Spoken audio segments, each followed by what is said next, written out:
Assalamualaikum warahmatullahi taala wabarakatuh. Di sini saya ingin berkongsi satu buku yang telah pun saya baca yang berjudul Mentaliti Jamban karya Khairul Abdullah. Buku yang saya baca ialah Mentaliti Jamban ini ditulis oleh Khairul Abdullah, diterbitkan oleh Comrade. Buku ini dicetak untuk kali pertama pada tahun 2016. Kemudian telah diulang cetak kali yang ke-6 pada tahun 2018.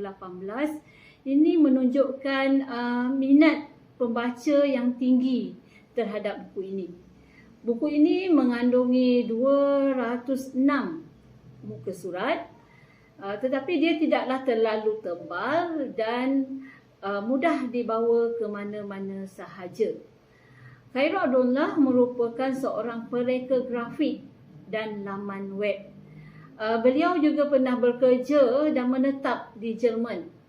Beliau banyak mengembara di bandar-bandar utama dan memerhati sikap masyarakat di situ. Jadi hasil daripada pengembaraan inilah terhasilnya buku Mentaliti Jamban. Dan kerana keganjilan tajuk buku inilah telah mendorong saya untuk membacanya.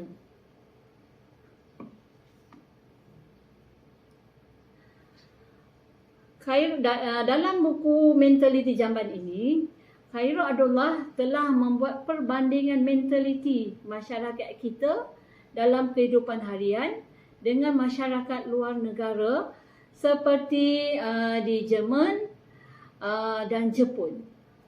Khairul Abdullah telah menggunakan bahasa yang mudah, bersahaja dan santai.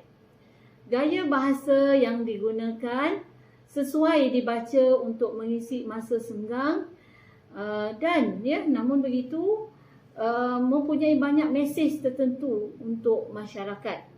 Jadi di sini buku ini juga sesuai juga dibaca oleh remaja dan kemungkinan besar kita berharapkan perubahan juga kepada diri seorang remaja.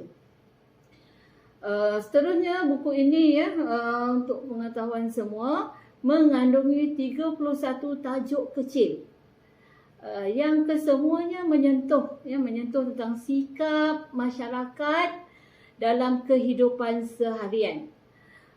Tajuk-tajuk kecil ini mengandungi isu yang hendak diketengahkan. Apabila kita membaca tajuknya, kita akan rasa ingin tahu tentang perkara apa yang hendak disampaikan dan menarik minat untuk membacanya. Contoh daripada tajuk-tajuk kecil itu yang saya petik, jangan jual ikan, Tuhan marah. Kalau kita akan tertanya-tanya, kenapa jual ikan, Tuhan marah? Jadi kita akan membaca isi-isi dalamnya, tapi sebenarnya dia banyak menyentuh tentang mentaliti kita. Seterusnya seperti contoh tajuk kecil, bacalah, orang tak baca kencingnya tak lawas. Di sini dia juga mengulas tentang sikap-sikap kita lah, sikap-sikap negatif kita, dan kalau pembaca ingin tahu, perlu membacanya, perlu tahu, tengok apa yang diulas dan apa yang diminta supaya kita dapat mengubah corak hidup pemikiran kita. Lintasan kuda belang, memang agak pelik dia memilih tajuk Lintasan Kuda Belang, tapi berkaitan jugalah dengan sikap pemanduan kita di jalan raya. Begitu juga tajuk-tajuk lain yang membuatkan kita ingin tahu apa yang ditulisnya. Seterusnya dalam buku ini juga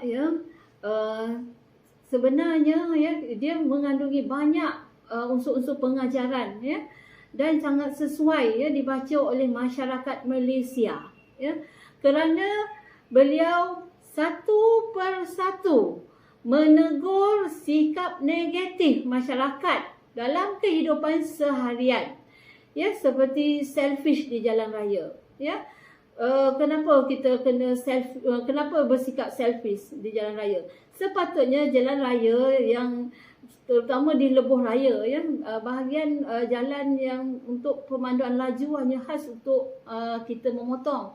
Tetapi masyarakat Malaysia menggunakan jalan itu sebagai jalan mereka juga ya, berbanding dengan masyarakat contohnya di Jerman ya, di luar negara. Mereka menggunakan jalan itu khas hanya untuk memotong sahaja dan mereka akan kembali ke lorong kedua untuk pemanduan seterusnya.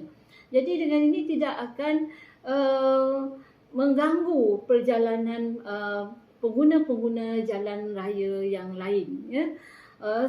Seterusnya ya, sikap kita ya. Sikap kita yang suka menulis menggunakan singkatan, terutama SMS ya, WhatsApp dan sebagainya, yang kita rasa terlalu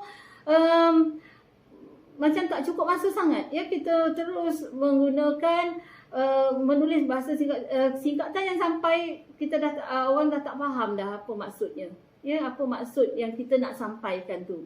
Jadi dalam keadaan ini sebenarnya kita akan mencemarkan bahasa kebangsaan kita ya. Selain daripada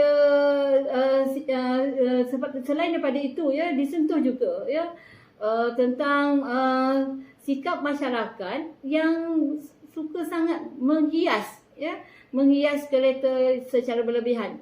Saya pun tertarik ya untuk menyentuh juga hal ini dalam lisensi buku saya pada kali ini ya. Sebabnya rata-rata ya kita tengok di dalam kereta pengguna ada teddy bear, bantal diletakkan di bahagian belakang ya. Sebenarnya keadaan itu boleh menghalang penglihatan kita melihat di bahagian belakang.